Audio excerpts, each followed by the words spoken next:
So I'm thinking a lot lately, reflecting on the nature of memory, what memory is or might be like, and how our common ideas about it are very confusing and often crippling. The Greeks, we don't know what they thought. We often hear the Greeks said this, the Greeks thought this, they believed that and this and that. Since we don't have their minds with us, we don't know how they thought, and their world, the world they lived in their minds, must have been quite different from ours. For all that it was still human, alive, and natural, the frameworks with which they saw the world and the mind they brought to reality, it seems, was a very different thing from ours. But we have records and what we can imagine of them. Are these records memory? Well, not really. Because they can give us their words, but they cannot give us the living sense of their minds, or the living sense of their language in those minds. They cannot give us, for example, their immediate sense of what it was they saw when they looked at the sky, in the daytime or at night. They did not see space, they did not see stars, they did not see planets. These are ideas we have. What did they see? But from their records and their lineages of beings we call gods, and perhaps they called something like gods, but maybe did not mean what we imagine by this word. The mother of the arts, all of them, of rhetoric, language, thought, everything, music, mathematics, was memory. And if we understand the pronunciation correctly, then the word they used to refer to this mother was mnemonium. And from this various other similar things come. The idea of a meme is related to this word, but so too the idea of a mother. Mnemonium was part of their understanding of what a mother was, and particularly the source of mind, the mother of minds. So for them, mnemonium was not a mind or a way of seeing, but the being, the body of being that is the possibility of all seeing. And this is not recording. This has nothing to do with recording. This is alive, like our own minds, like our dreaming, like our hearts, like our souls. Memory is not a recording. The fact that our experience of it may bear some likeness with this technology that we have acquired, physical technologies, does not make the two equivalent in any way. Rarely is the source of something of the same order as whatever its produce may be. And this is a very serious problem for humans with language, because language allows us to mistakenly equate the source with its product. Thus, people can think, for example,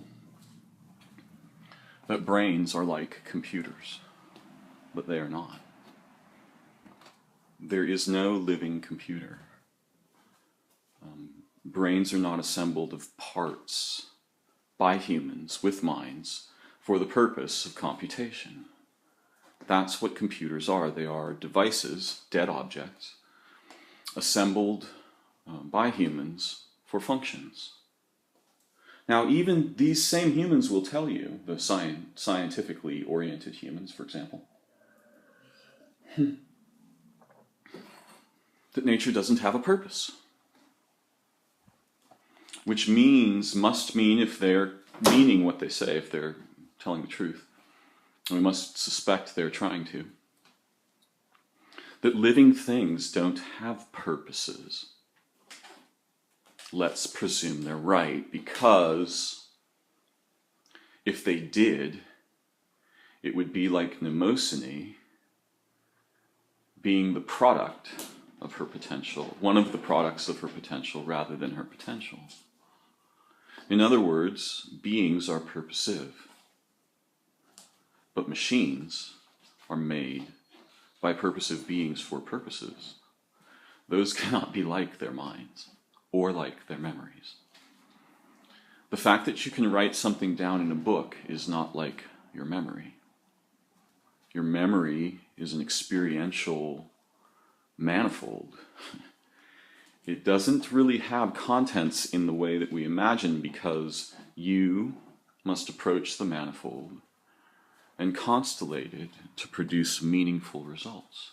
A living mind must approach the manifold and constellate it to produce living results. And every time a living mind constellates that manifold, it will be unique. That's not a recording. That's more like active dreaming. That's like a form of dreaming where you constellate the manifold for purposes. We often forget that we do this. We're not trained to see that we do this, therefore we're largely unaware of it. But this is what happens every time we go to memory. And the waking mind's constellation modes are very different from the other aspects of mind, whatever we may call them, the subconscious mind, the dreaming mind, and so on. So, memory is not a recording. It's a living manifold, which is like a cloud of many elements that always comprise a unity, yet can be approached in such a way that, appearing distinct, we constellate these unities, we produce little patterns within them of relation.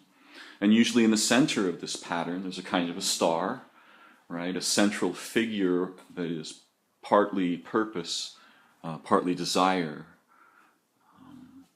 And around the central figure, we constellate many other connotations, right? Things that relate to it. And then we have the experience of its meaning and its feeling sense, not only to our thinking minds, but to our hearts, to our emotional selves, to our inner self-world, for lack of a better word, to our inner experience. So, memory is really quite fascinating. And it's not like a recording, and because it's not, we're very confused when we speak of it and think about it. If we could learn to think about it in ways that are more like its actual nature, this will dramatically restore our potential relationship with each other, with our own minds, with nature, and very specifically with the possibilities of our human intelligence.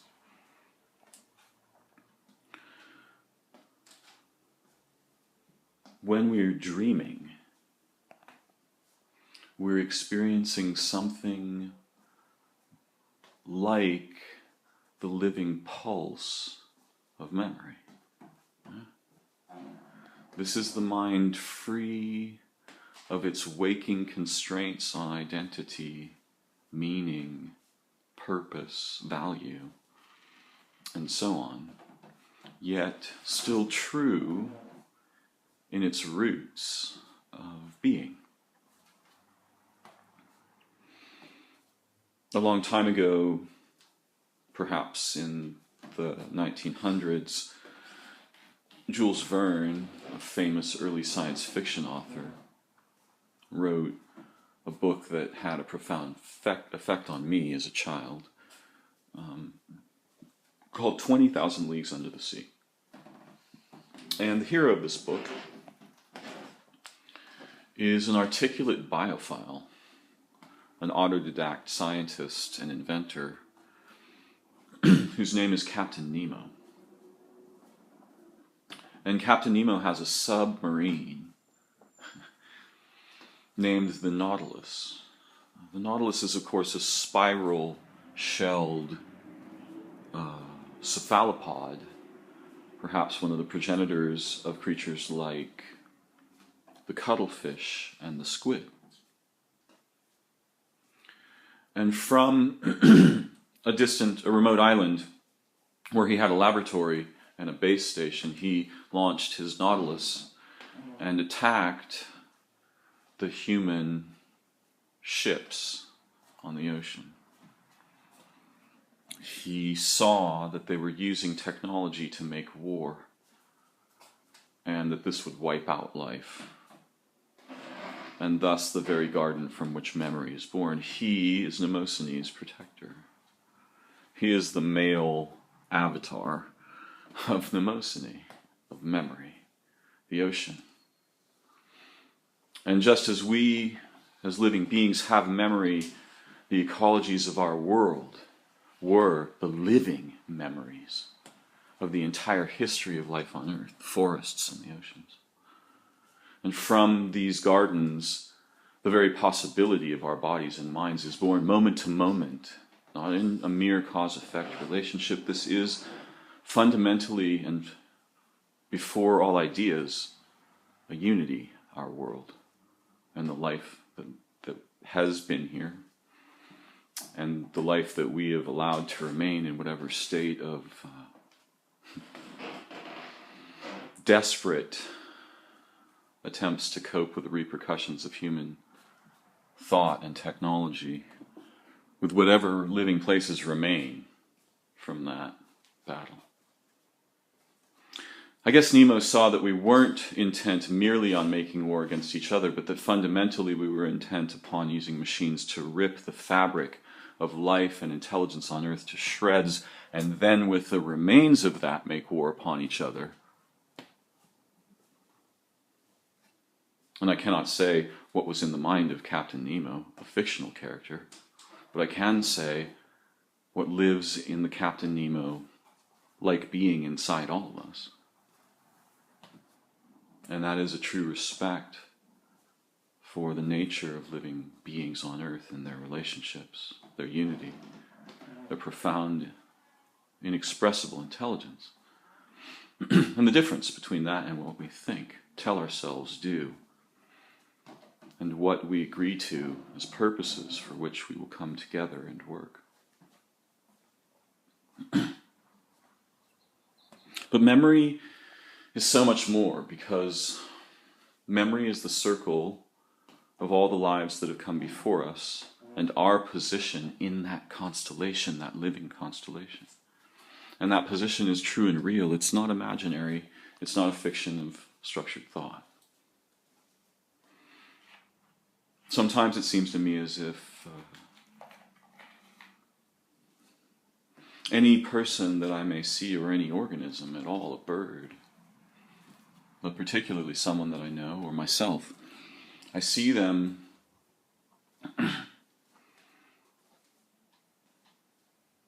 in the center of a vast, the opposite of the world. Imagine all the history of life on Earth as a world that's on the inside of a sphere. And I might sit at the center of the sphere with my immediate ancestors around me, and then all of the ancestors in rings all around me, seeing and being with my body and mind. So I might imagine myself sitting in the circle of all mothers, all the human mothers, all the animal mothers, all the vegetal mothers, the ecosystemic mothers, the mothers of minds, where our minds come from. And seeing in their eyes and knowing in some entirely non-verbal way a true sense of their dream, their soul, their suffering, their lives, their adoration for each other and for the children, all of the living things that have dwelt or hope or dwell here. And in this kind of memory, seeing in their eyes, feeling in my heart the nature of this bond and its true imperatives.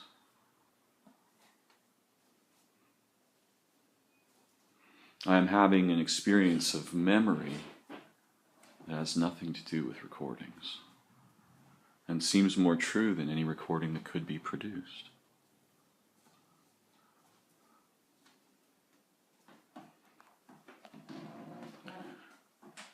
Memory is alive, and unlike recording, we are alive. We do not record things.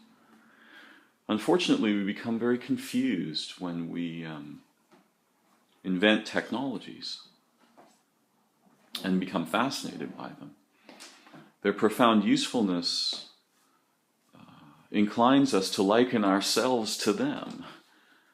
It was once thought that the heart was a boiler, and so fevers, to solve them, you would just reduce the blood since the pump was boiling over. You'd bleed people when they were having fevers. Because we invented boilers, right? And having invented boilers, we then imagined we had them inside us and treated the body as if that were so.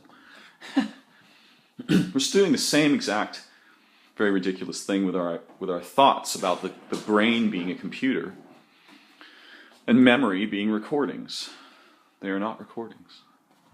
The brain is nothing like a machine or a computer at all. They're completely different orders of phenomenon. The source cannot be of the same order as one of its products, especially, nor even of all of them.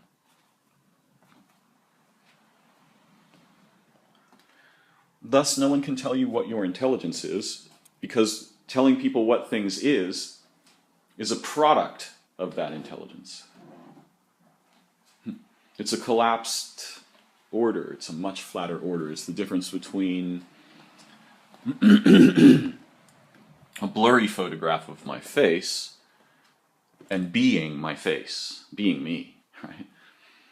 That's a impossible gulf to cross. These two things will never be equivalent.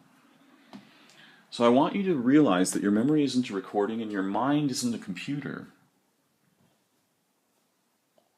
It constellates unities from manifolds. It is itself a unity, and it constellates unities from manifolds. And memory is a living manifold of some form, a cloud of myriad elements that come together under the aegis of a living mind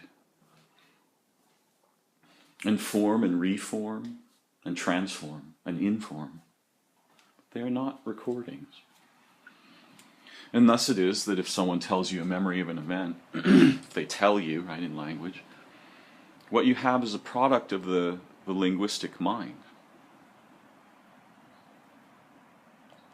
You don't have the event.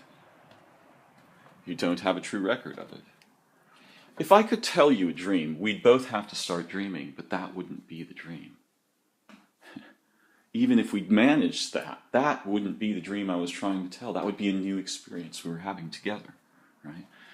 And so in this way you can see, what we tell of dreams, by the way, is not the dream.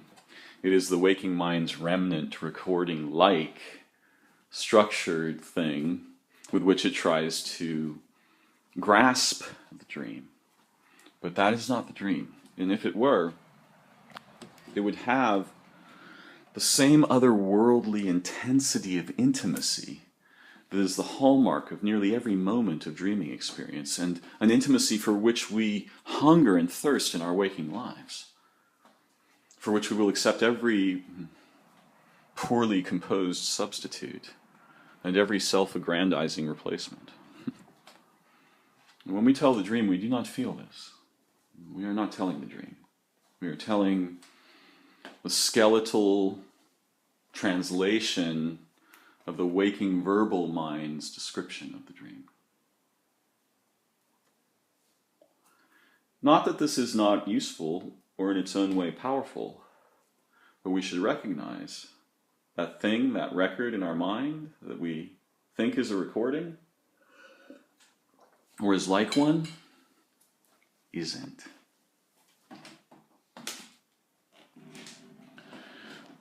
before I wind down, I want to leave you with a question. What is memory like?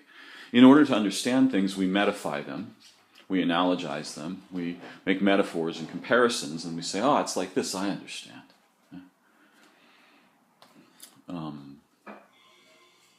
Juice is like sweetened water from inside a tree. It's sweet water from trees, plants. Right? So, oh, I know what juice is, and I have blood. It's like my juice. Right? It's the living juice inside my body, and it's actually alive. It's comprised of living things in living chemistries. At least while I'm alive. So what is memory like? Good luck. I wish you well in this task. It is not like a recording. And here's the really difficult part. This is why a source cannot be like its cannot be the same order of existence or identity as one of its products. Here's why. Without memory, there is no likeness. So what is that with which, without it, there is no likeness, like? It's not like anything you can think. Because thinking is a constellating memory. To understand the nature of memory, perhaps we must precede the Greeks and go back to the experiences from whence they and other ancient peoples, and we ourselves as modern peoples, were peculiarly situated to discover in direct personal exploration and recognition what these words we use with such clumsy urgency might actually refer to. And what we will discover is nothing like what I can tell you. I've certainly had a taste or three of this direct relation and discovery. But it's beyond all of the ideas of science and human religion. And it's true. It is the nature of reality. Without saying anything about what that's like, good luck. Don't. Please don't. It's not like things you can think. The nature of our minds and our memories, our hearts, our souls, the nature of living beings, of life on earth, is directly accessible to human beings. For it is their own nature, no other. But it is not the nature of our language, or ideas, or concepts, any of them. No religion will deliver it to you. No science will explicate or dismiss it. What is memory like? Well, she's like a mother you've forgotten, who, to know, you must meet in person. Fascinatingly, we have this living door, not just in every waking moment, but whether or not we can find our way there, we have it at night when we dream. And this living door is memory's kiss and caress. It is the birthplace of all of the other toys we play with. What is memory like?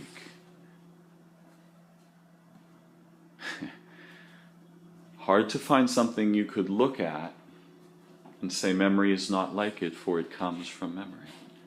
Without her there is no likeness, for there is no stage upon which to compare, nor position from whence one might do so. What is memory? Let's find out together. I want to go to the place where Mnemonium lives, with and for each other, and purposes noble and true. Perhaps we can go together.